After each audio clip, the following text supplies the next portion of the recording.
Welcome back again to Let's Talk Shop. My name is David Kirby. And I'm someone else. His name's John Burton. My name's John Burton. This is the first part of a multi-part series about media and disability in the media, how it's portrayed, how it's represented, any common themes with how it's used, how it's... Why would we want to talk about that? Well, oftentimes, popular media, popular culture is where people get their information from. That's where we get our information on different groups of people, different parts of the world, depending on how true or false it is. So we're going to go a little in depth about disability in the media, and hopefully clear up some things that you might be misinformed about, or maybe just point out what's an accurate portrayal, what's not. Right, because writers, they're not perfect, some are more talented than others, and they draw their inspiration from different places. Some of them more authentic than others. You can draw some from imagination, but you don't want people to perceive a group of people a certain way based on some person's imagination. So I think we kind of a catch-22. We want disability to participate in all these different, media formats. The comic book hero, the tall tale, the blockbuster movie. But we also want them to be portrayed in a certain way. The first blockbuster movie that comes to my mind is Avatar. But the main character is in a wheelchair, and it's really a good piece of mainstream media to dive into. Right. So what do you think of that? For those of you who don't know, Avatar is a story of a guy, he's in a wheelchair, he's genetically the only match for this alien body. So they have...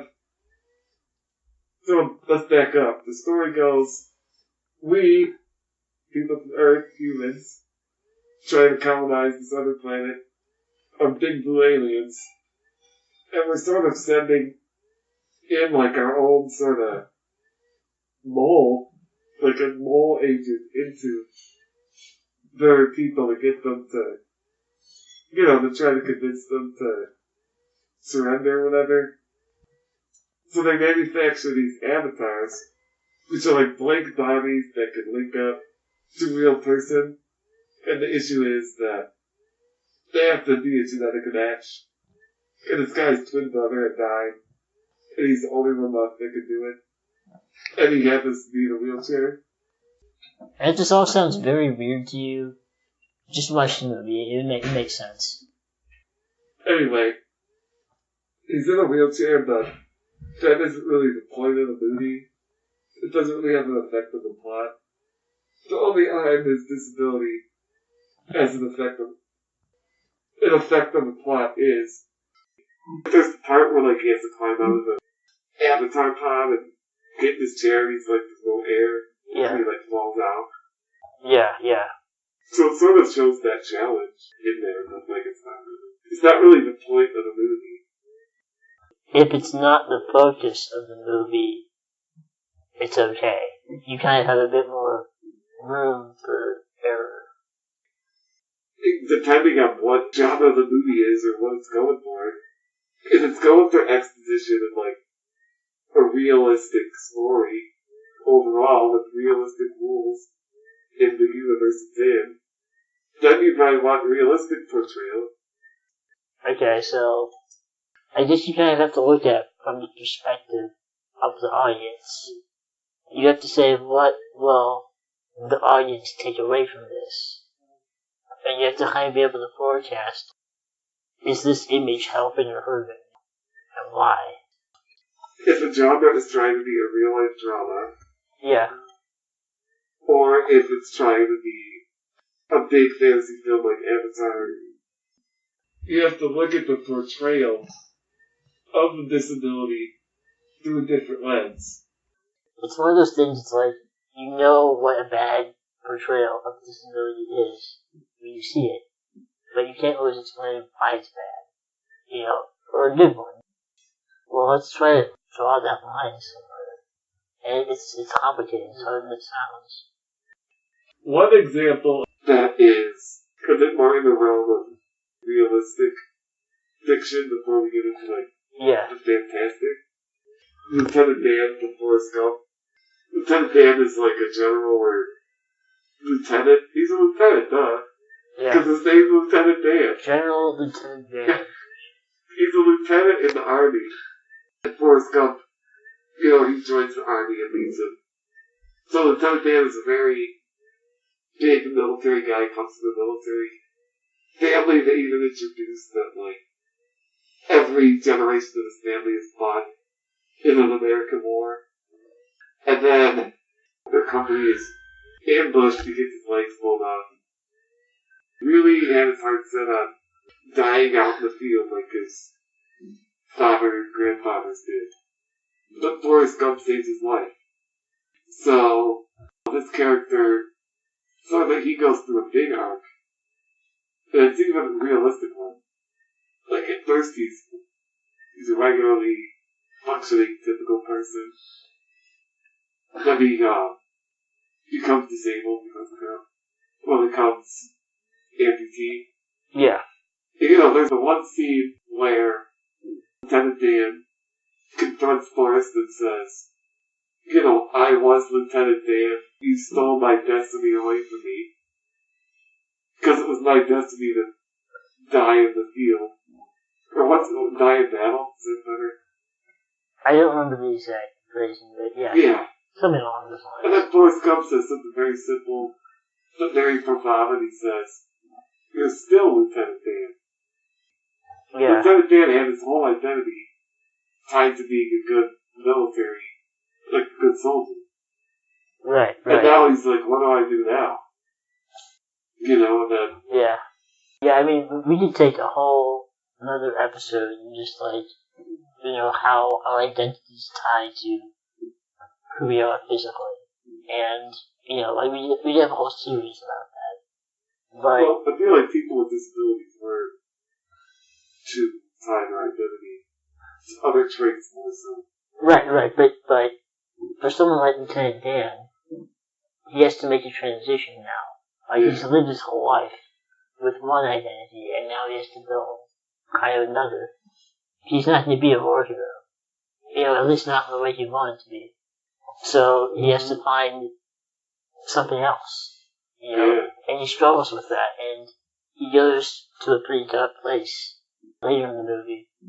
And it isn't until near the end he kind of, you know, finds himself and takes his life back and becomes somewhat successful. You know? Yeah, it shows him being depressed. It shows him at New Year's, and he's just not happy at all. Yeah. It shows him drinking and hanging out with sketchy people. Yeah. But then eventually, I think the scene where they become the shrimp boat captains. Right. Like, he sort of finds new meaning, and even new confidence, like, I can still do some stuff, even though I don't have legs anymore. Right. He kind of lost everything, and he had to lose everything to, like, find something new. Yeah.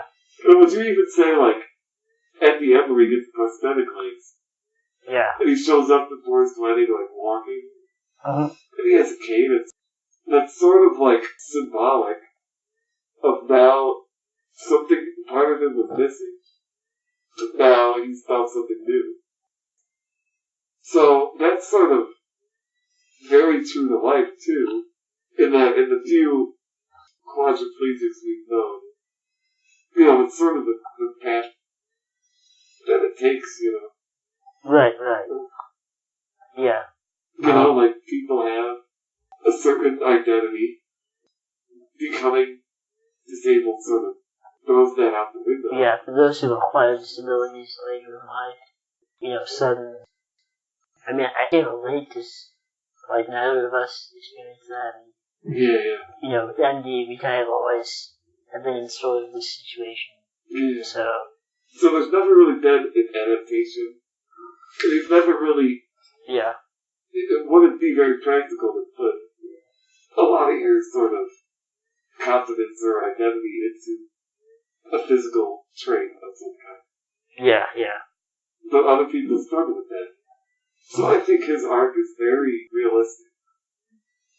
So, we discussed a little bit that if a movie is sort of grounded in reality or realistic fiction, a good portrayal of disability there would be close to life, close to real life. I think most people would consider a good portrayal of disability to be close to real life. So now we're going to try and get into what's a bad example. And we were talking about Forrest Gump. You know, at the beginning, Forrest Gump has leg braces, and then one day he just tries running with them, and then the braces just sort of break apart and fall off. And then all of a sudden, miraculously, he's all better. So you say, like, why is that bad though? I mean, obviously it's not real.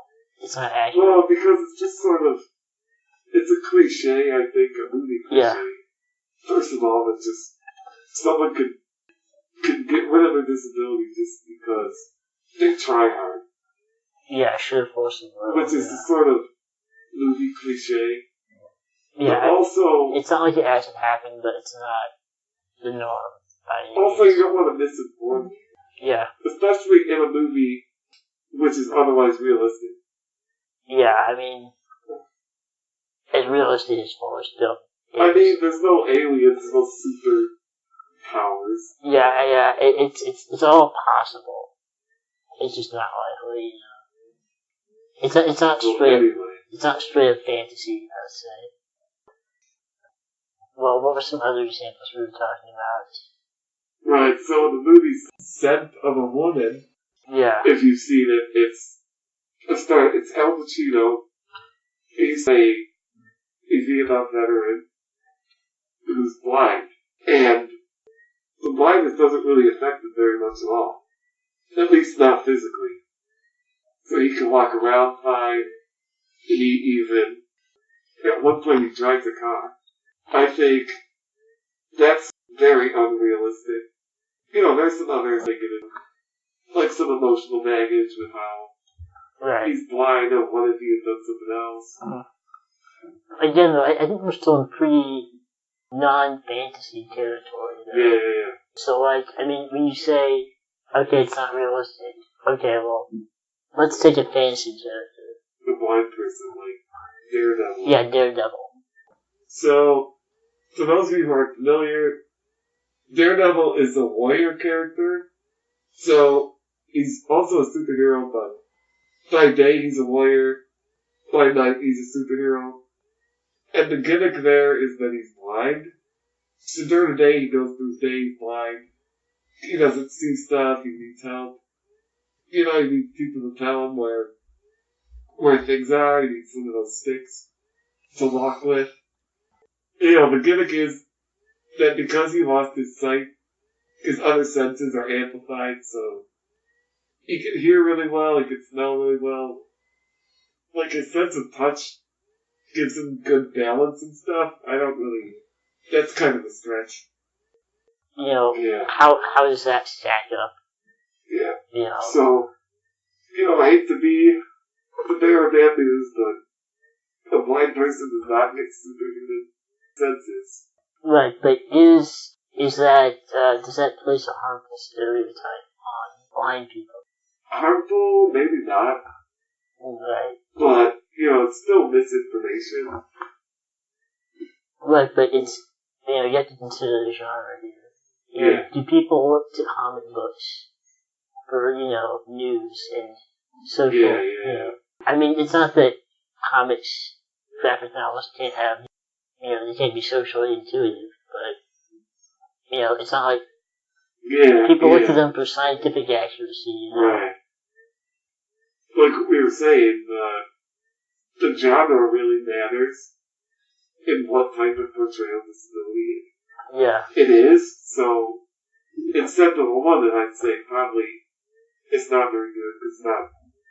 The movie is claimed to be close to reality, but that is, that's not the case. Right, you're juxtaposing a very fantasy concept, Yeah. and you're That a putting it blind guy could drive. in an otherwise very realistic movie, Yeah. It doesn't really add up. But in terms of like superhero movies, Yeah. I suppose it's probably a good thing that they give some representation to people with disabilities by making a blind superhero. Right. Because even his alter ego is still, he's a blind person too. Right. And he goes throughout his day and even has to pretend like he can't see stuff. Alright. So, we've gone on and on about different portrayals of disability, whether the genre it's in affects what the rules are for what a good portrayal is. In fantasy, I think the rules are a little looser. So if you're going for something realistic, you want the portrayal to be close to real life. Is that about accurate? Does that sum up what we've been saying? I think that's a pretty good summary, if I do say so myself. So, let us know what you think, and see you again next time. This is John Burton. This is David Kearney. Signing out. Signing out. At the Let's Talk Shop.